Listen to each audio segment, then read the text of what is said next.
Let's get started. I guess folks will be joining in pretty shortly.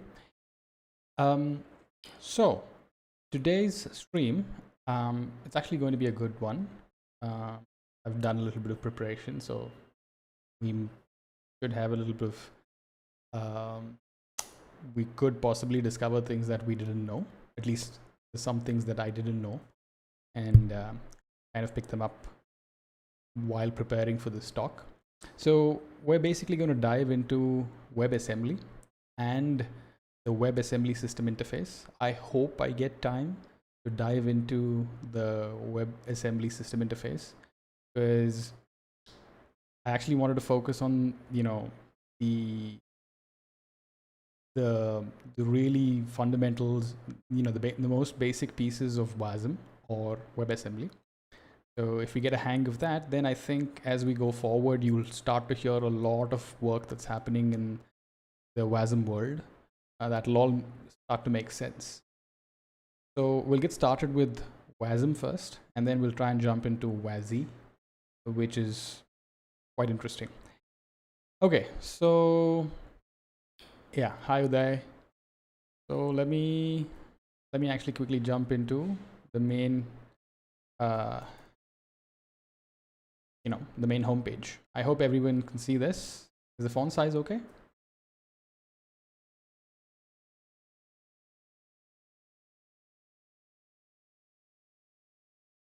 Yeah.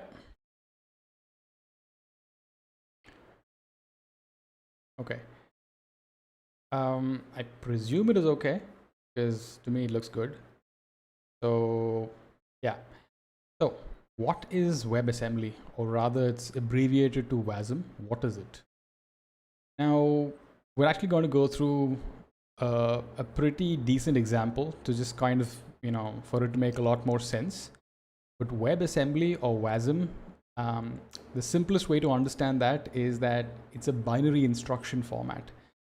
In other words, this is WebAssembly is, you can say, it's the instruction set for a conceptual machine, right? In other words, that conceptual machine is also a stack-based virtual machine. We'll sort of look at that in more detail right away. But note that the WebAssembly standard is basically a binary instruction format or a stack-based virtual machine. We'll try and unpack this a little more. What does this even mean, right? We'll try and unpack this a little more. Okay, so make it a little bigger, right? How's that? Better?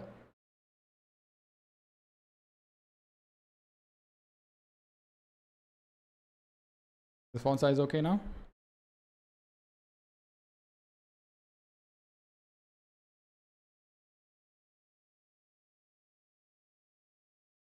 Okay. Presume that should be fine. Okay. All right. So we have a binary instruction format. The binary instruction format, we're going to actually look at it. It's so when we keep saying instruction format, instruction for what? Some machine, right? In general, you can think of the machine as the x86 instruction set, or the ARM instruction set, or you can think of it as some other instruction set for some other machine. But WebAssembly is not for a physical, you know, for an actual machine. It's for a virtual machine, and it's also a stack-based virtual machine. So let's actually look at that in a little more detail. So rather than that, I've actually been, you know, doing a little bit of reading up on this, and I came across a brilliant talk. It was by this person who goes by the name, or at least the handle, called Tisoding, and he's done an implementation of a virtual machine, a very, very simple virtual machine, stack-based virtual machine in C. Let's try and implement that in Rust right now, so that you get a good idea of what a stack-based virtual machine is. All right. So let's get started. Okay, so here we go. So I've basically, what I've done is, I'll just show you the setup that we have. We've got, so So this is basically a demo project. There's nothing in here. There are no dependencies of any sort. It's just a very basic project that I've put together. So we can go ahead and implement our own stack-based virtual machine. So let's understand that word well, and then we can jump into, if time permits, the other pieces of WebAssembly. But understanding the WASM binary, what a binary instruction format is, will help set some context in our head. Let's get started with that.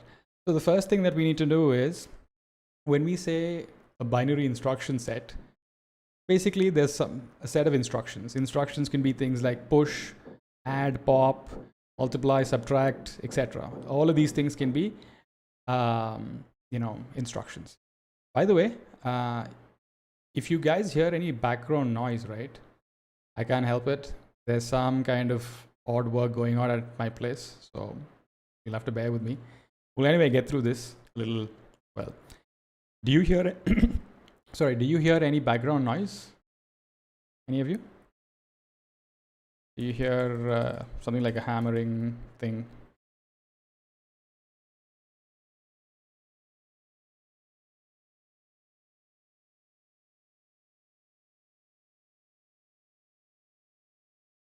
Wait for that. Not right. Okay. So, all right, let me just sort of get started anyway.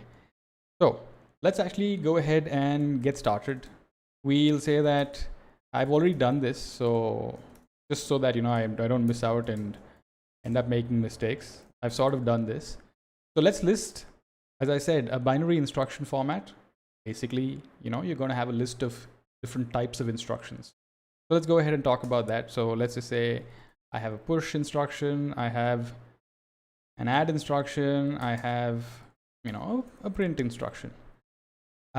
These are instructions that I've come up with. These are my own instructions. So because I'm building my own virtual machine, and we'll get to the stack-based virtual machine part. But ideally, a virtual machine or any machine is going to execute instructions.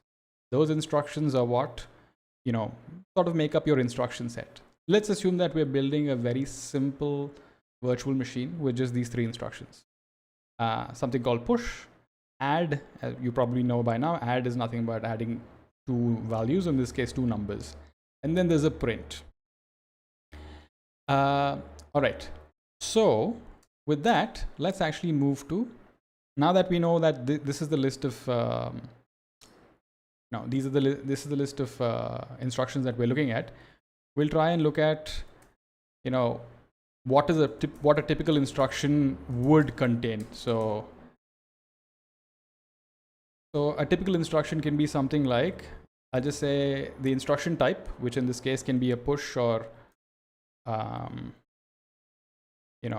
any of the three instructions that we have.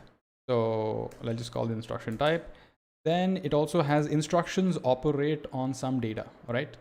They may or may not have, operands in this case. They may or may not operate on data.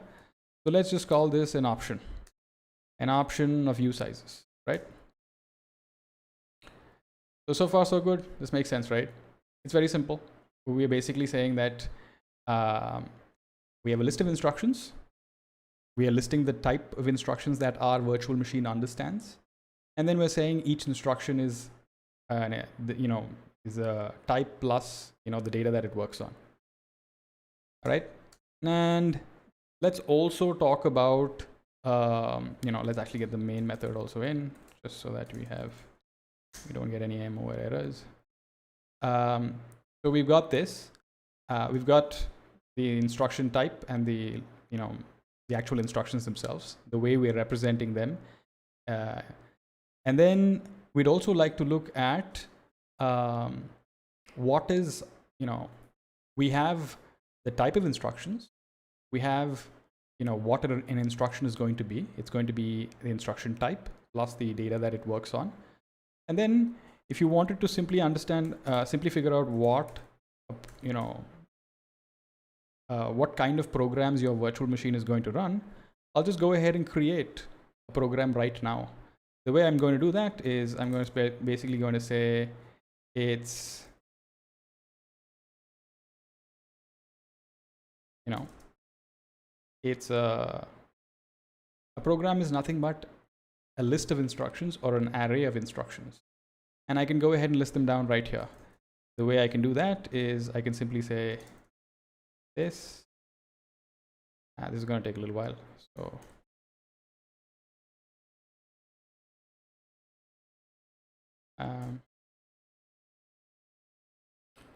I'll just say this is some before, right? This should, you know, sort of make sense.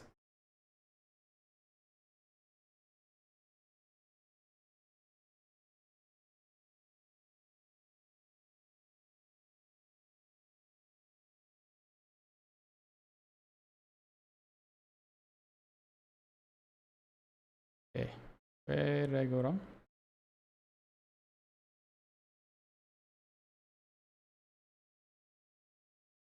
Closing delimiter.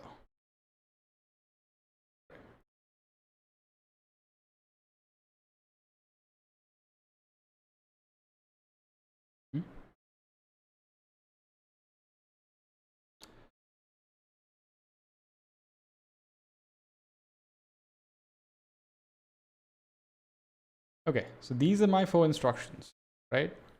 So I've got 2 push instructions. I'll just give this something a different word. And then I want to add, my simplest program is going to be, I want to add I want to like add 2 values, and then I want to print it out. Okay. So, right.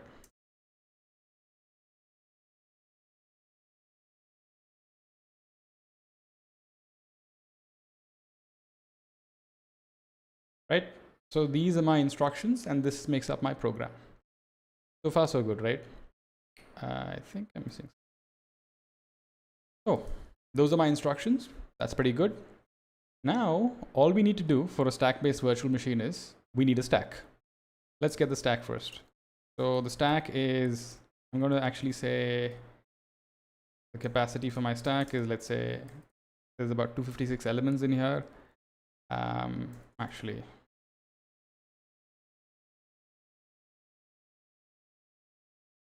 sorry.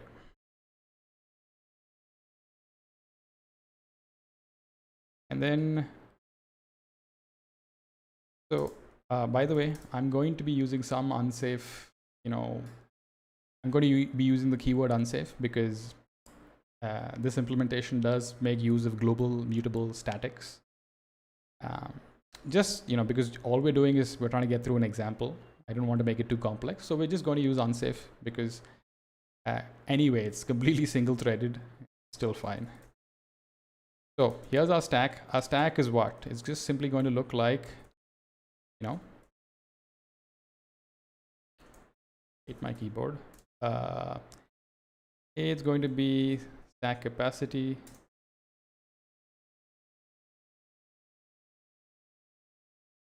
So I'm not using anything exotic and all over here. All right, just very straightforward stuff. Not, you know, too much. What are we doing here?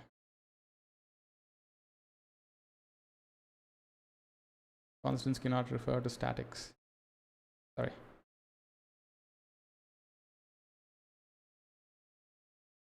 Okay, so we got this. Then I'm also going to have something called a static cursor, which I will show you why we need it. Sorry, stack cursor.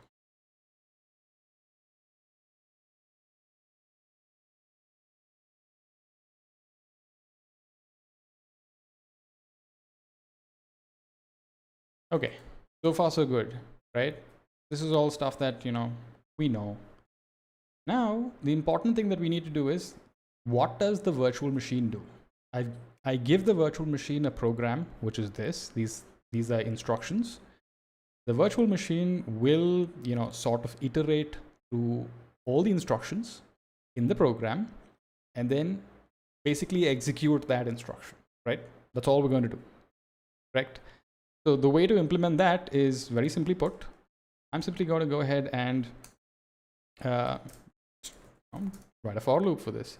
I'm going to say for instruction in program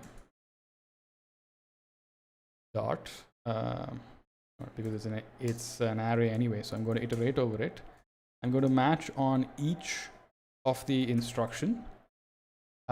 So if I match on the instructions, I'm basically going to get what do you say, an inst.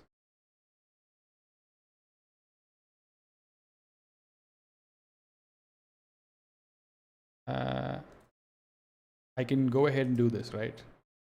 Which is, I can basically go ahead and look up the type and the operations. And I can say if the type is that of a push. If the instruction is a push,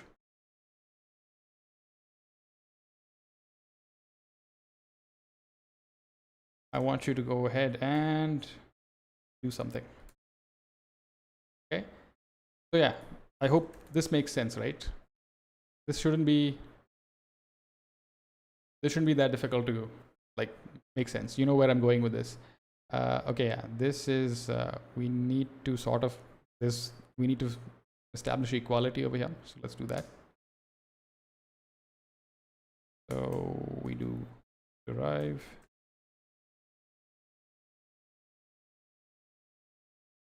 Okay, sort it out.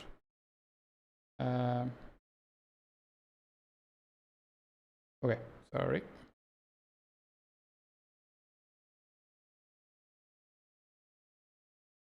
Okay, so now I'm actually going to go through each of the, the entire program, look for the instructions in there and see, if those instructions are something that I know. I'm going to execute those instructions. So what does a push instruction do? It pushes something onto the stack. And as you can see, the stack is right here. It's just a sequence of, bytes, 256. I don't think it's yeah. You can say that it's 256 elements of use size. That's all we're looking at. So we're just supposed to push that value onto the stack. That's what I'm going for over here. All right. But just before that, let me check. Any questions in the chat? So far, everything's making sense. I'm going to go through, I'm rushing through this a little because I have quite a few pieces that I'm hoping to cover. And because we're going to be doing an implementation, I don't know if we'll be able to cover all of them. But at least let me cover the basic foundational concept of a stack-based virtual machine. Any questions?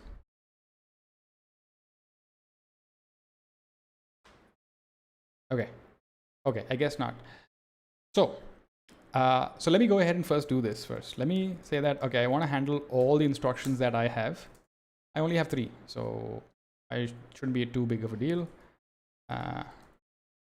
The add, and then if it's a print, right? So yeah, so I got all 3 of my instructions in here. Now I want to go ahead and and I also have to catch the defaults one.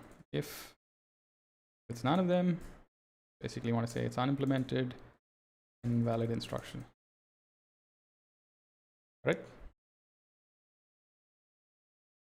Okay, so far so good. Make sense?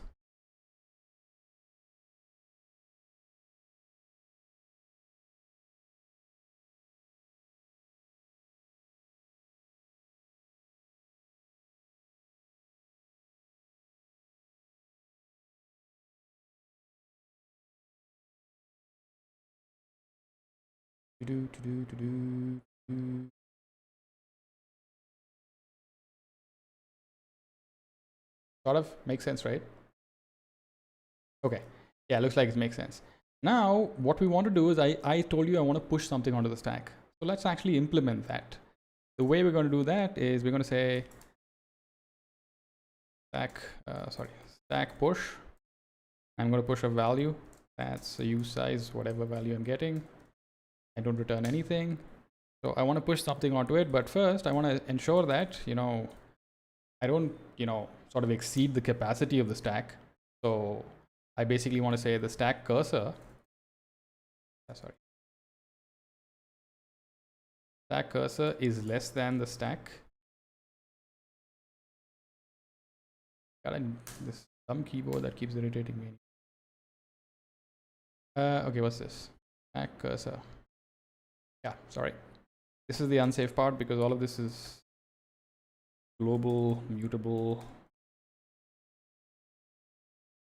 static. Okay, so I just basically check to see, whether my stack cursor, when I'm pushing stuff onto the stack, it doesn't exceed the stack capacity. In this case, we're definitely not going to because it's just a very small program. And then I want to say that I basically want to just write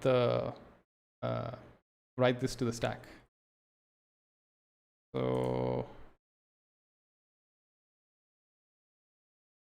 and let's just increment stack cursor.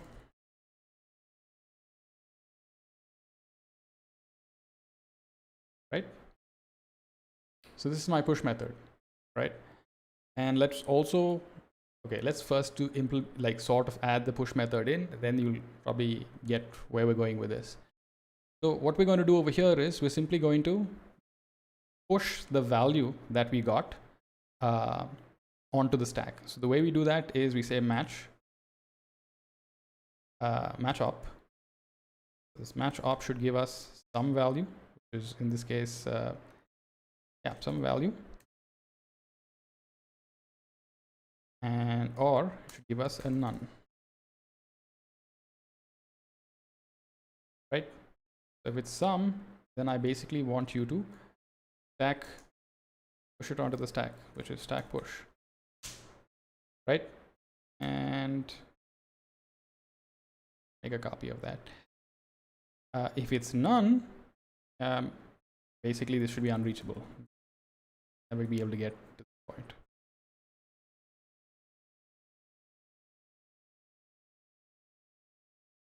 Okay.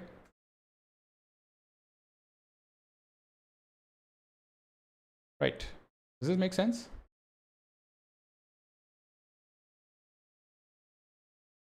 Yeah.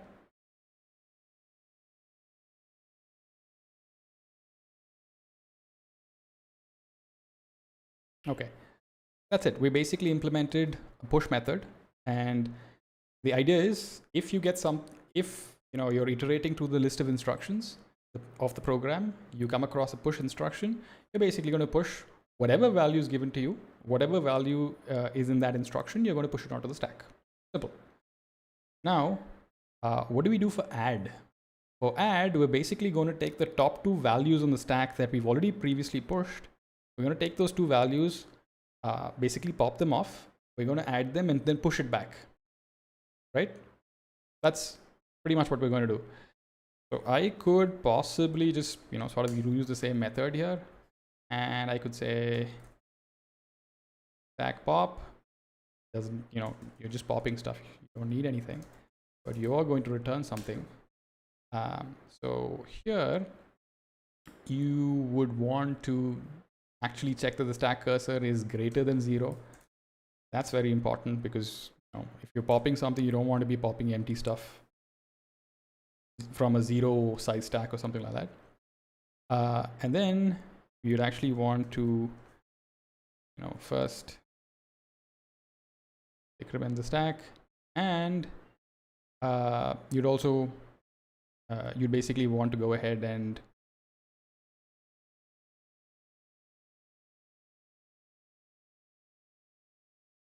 return that value. Make sense?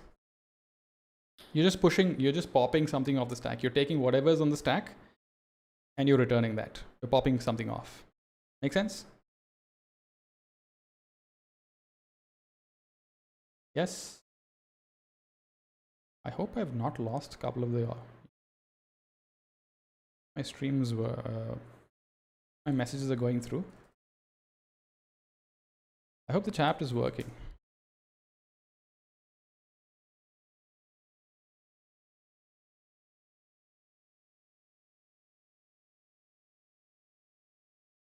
Yeah. Can someone confirm if, or how would you confirm? Not working. Everything looks all right.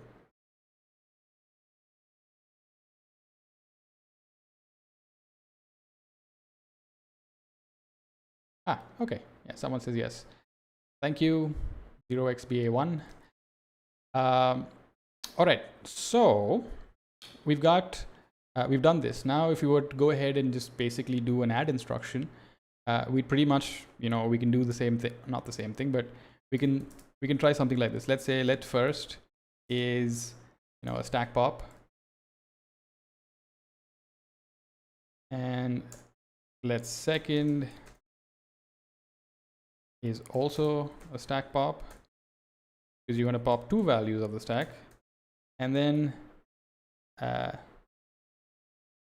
let result, or rather, you don't need the let result. You could just need to say stack push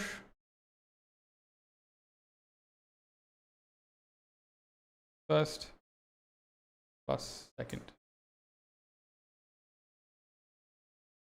Yep, that makes sense. We just implemented the add instruction here. And then the last one that we have for ourselves is the print. Now that we've pushed 2 values onto the stack, and then we're popping some, you're basically doing the add operation. Now you want to, because the result of that is already pushed onto the stack, you want to print it out. The way you print it out is you simply go ahead and do, your print, no rocket science here. And you try and say, okay, by the way, this stuff, we don't need this, so we gotta exclude that. You only need it if it's a push instruction, so that's fine.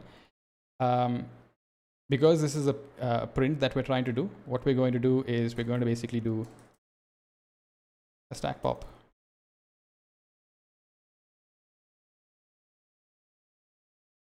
Right? So this should give us our value, whatever we've pushed onto the stack. So if you see, we started out with 54 and 26, so we should probably get something like 80 over here, technically, right? We don't need this. I don't know why that's coming. All right, so far so good. I think we're almost done with the implementation. Any questions? Sorry. Right. Okay, great. So far so good. Now let's just run this and see what happens. If we are, so I want to see if I can get through. Yep, we're getting 80. You see that? We've got 80 over here. Now, just so that you guys know that I'm not lying, let's actually print the stack just to be sure that, we see the right values over here. So in order to do that, just need to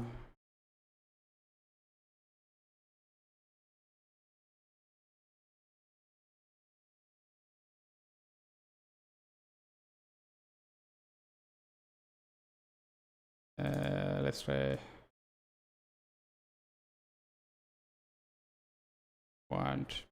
maybe the first 10, just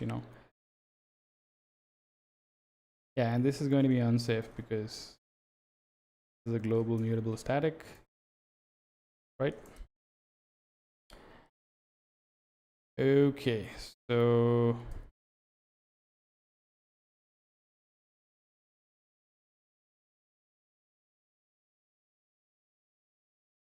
there's something. Oh, sorry. And the same thing here. All right.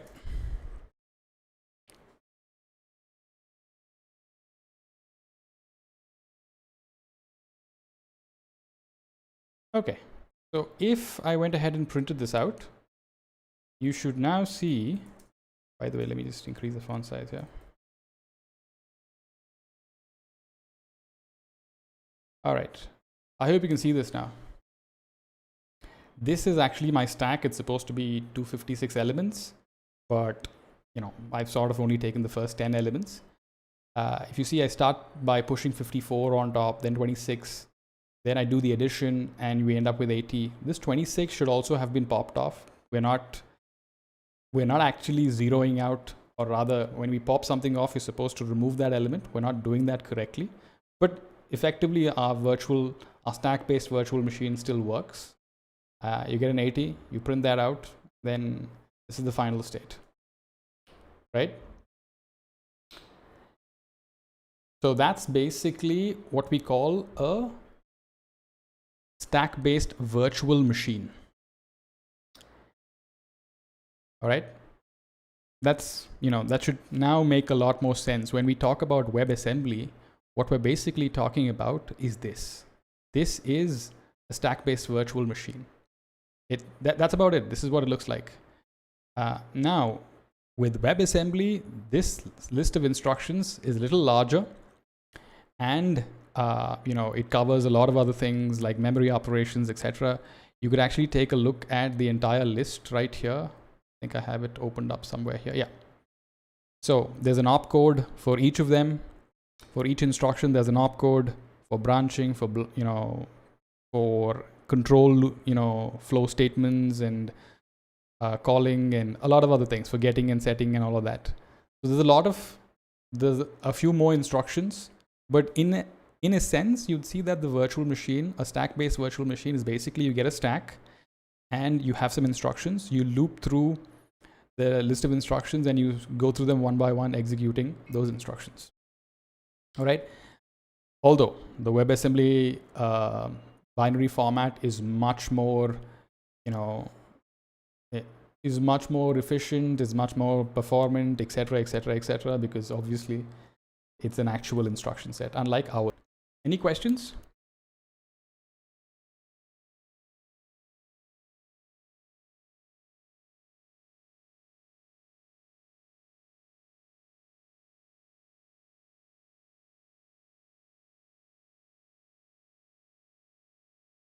Okay, so that's the first part. When we looked at the basic definition of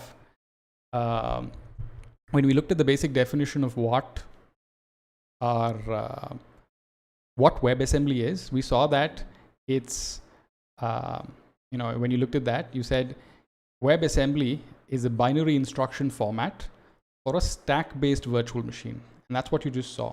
That's a stack-based virtual machine. Now the next step, the next part that you're going to see is WASM is designed as a portable compilation target for programming languages. Now here's what that means. It basically means that this particular instruction set that you saw, that's WASM, you could basically write your code in something like Rust or C++ or C or whatever, and then you can target this particular binary instruction format. That means you can have your Rust code compiled into this instruction format, and then you could take that code that you've written that is now in the WASM format, and then you can run it in the browser, or even now it's actually moved outside of the browser as well. All right. So there's a lot of benefits to this, but the two most important things are portability and security. Portability, by now you should be able to get it. Portability because you could pretty much have a very different code base, and you could end up running that same code base across multiple different platforms and multiple different architectures, because you are now targeting a common instruction set from which your code will ultimately be just in time compiled or whatever to the native instruction set for that platform, using whatever the runtime is available, either the browser or a standalone outside the browser runtime. I'll talk about what those are. But so far, does this make sense? Does this sound interesting? The whole WASM binary instruction format?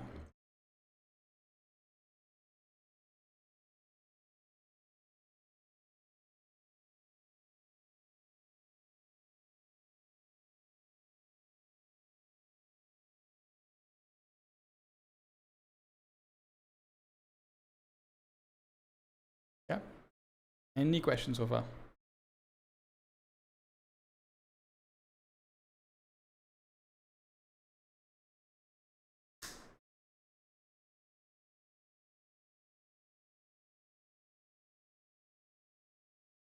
Cool.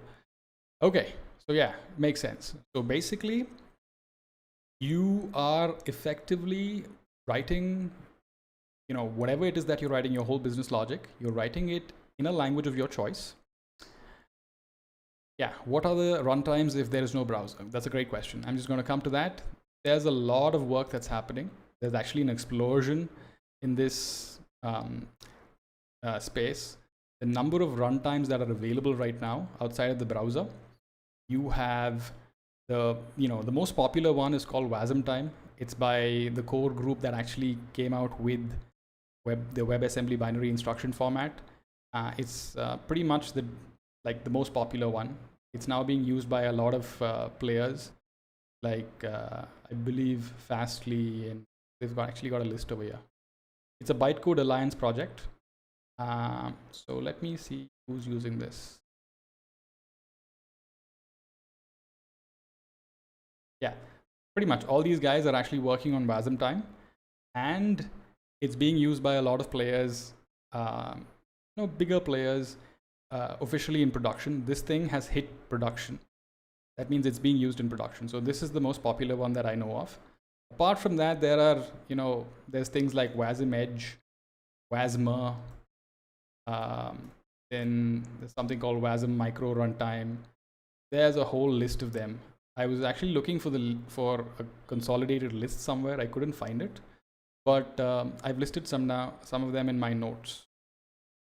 So yeah, there is that. Yeah, so these are the ones that I've listed so far, but this is not the complete list. There's a lot more, depending on the use case, depending on what you're trying to do, etc. There's also a lot of work that's happening on the edge, IoT edge side of things. And that's what we are interested in as well. How do you actually leverage WASM, the technology, to easily distribute, updates and packages and, newer maybe AI ML models, etc. very quickly without affecting stability and performance and a whole bunch of other things, including security. So those are the runtimes that are available right now. Okay. Any other questions? Okay. Yeah. So let me just recap this. So basically what we're doing over here is we managed to go ahead and there's this stack-based virtual machine which runs the WebAssembly code. And that can be either within the browser. You've got pretty much all the major browsers have support for WASM built in. Now, since WASM has moved out of the browser, all these other runtimes are available where you can, basically give them a WASM program and they're going to run it for you.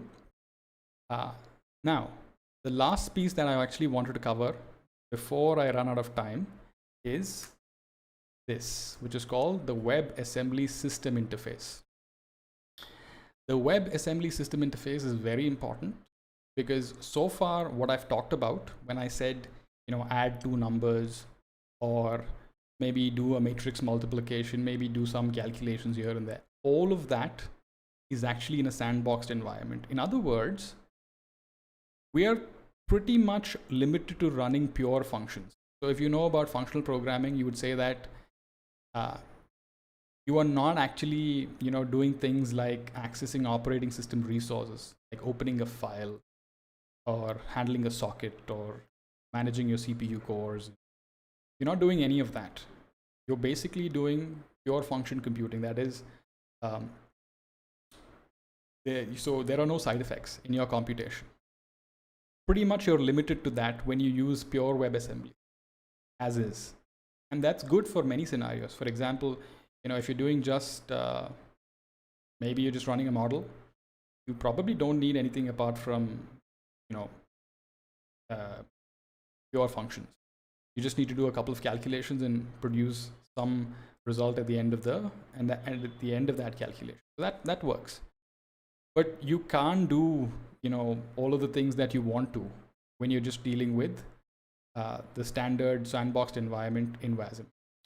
That's where you need, you need to rely on the host operating system that provides things like files and sockets and CPUs, etc. How do you do that in WebAssembly? You could actually go ahead and implement, your own system interface calls, basically your sys calls. But then everybody would end up, each runtime would end up building its own thing. And then that's really not portable anymore. So what they did is they said, okay, let's actually standardize this. This is nothing but, it's very much like POSIX. Okay. WASI is nothing but a collection or a set of standardized system calls for WASM. Right? So, for example, you want to write something to a file. So this write sys call is standardized over here. In fact, I can actually pull that up and show it to you. So let's say write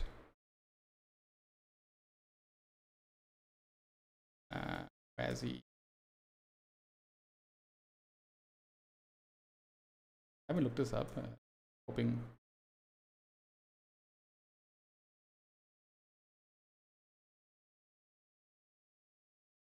Okay.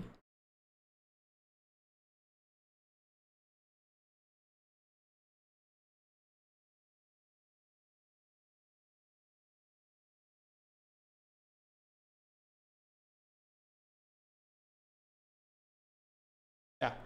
So this should probably one.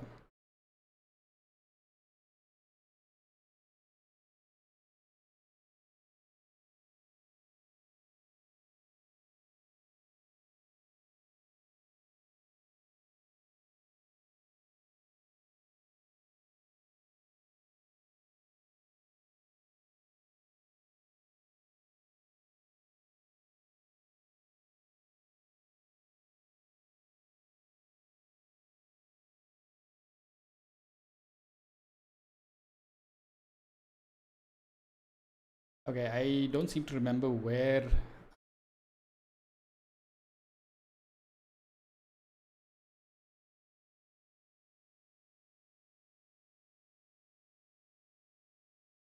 Should help. Okay, so this is basically what happens in the runtime. The runtime is actually going to be doing the hooking up with the underlying platform to say, if you want to write to a file, well, I know how to do that. And I'm going to standardize the API that you should use, that's the WASM code should use, call into, this write capability, writing a file capability. And this is also capability based. That's built into the WASI standard. All right, and all of that is available in the WASI standard. So I'm not going to go into that, at least in this stream. I was hoping to do that this stream, but because it's going to go over time, I'll probably have that in the next stream. I do plan to follow up on this because I'm actually going to be working on this. But the key takeaways are WASI is a standardized API for syscalls that all runtimes are going to be supporting and implementing. So your WASM code basically has these that you can basically call into the runtimes, write and socket opening capabilities, etc. And then whatever underlying operating system exists is wired up accordingly. All right. So the next step, I think the next stream, I could probably show you how to add one of these, WASI syscalls. Of course, not going to be standard, but we could probably extend an existing runtime to add some of this, right? I hope that's going to be an interesting stream. But yeah, any questions so far, on the things that we went through?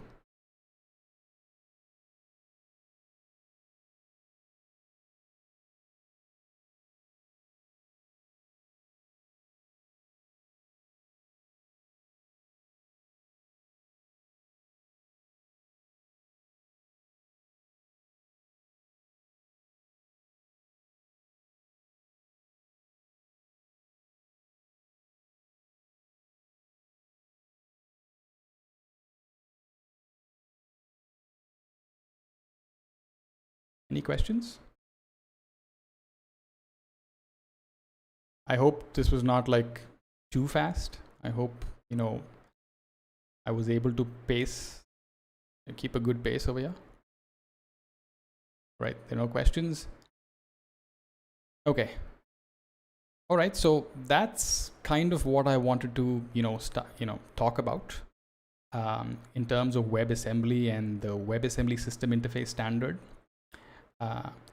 And yeah, I do plan to have more streams in this where we'll try and make things simpler, because from here we can move into things like what is the WebAssembly component model that's up and coming. That's another proposal.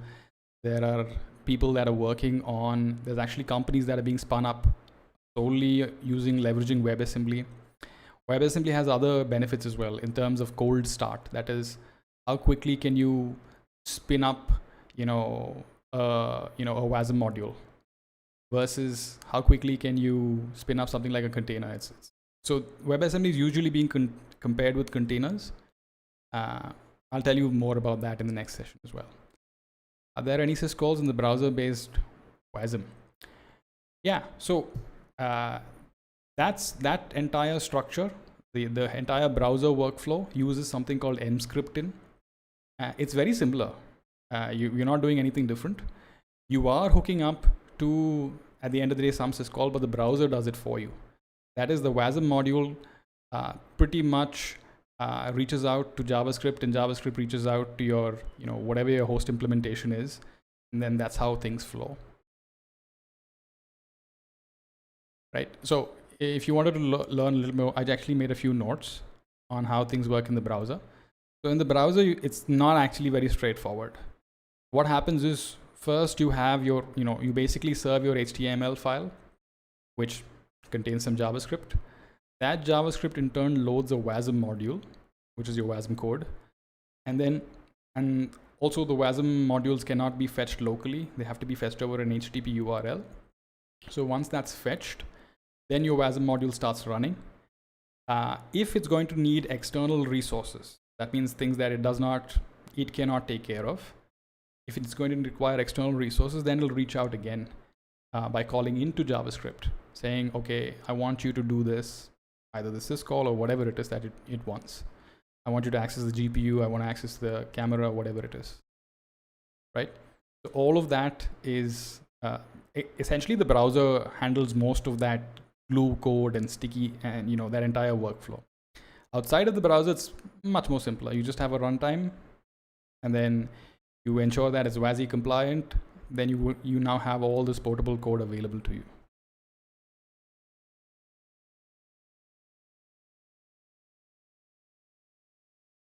Right? I hope that makes sense.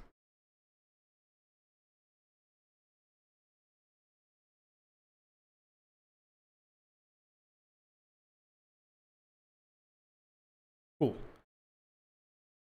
All right. So I guess that's a very quick, overview of WASM and WASI. And as I said, I do plan to do a few more, sessions of this so that I understand this properly, and also sort of impart what I've learned on the way. All right. So if there are no other questions, thank you very much for joining this stream. Have a great day. Ciao. Bye-bye.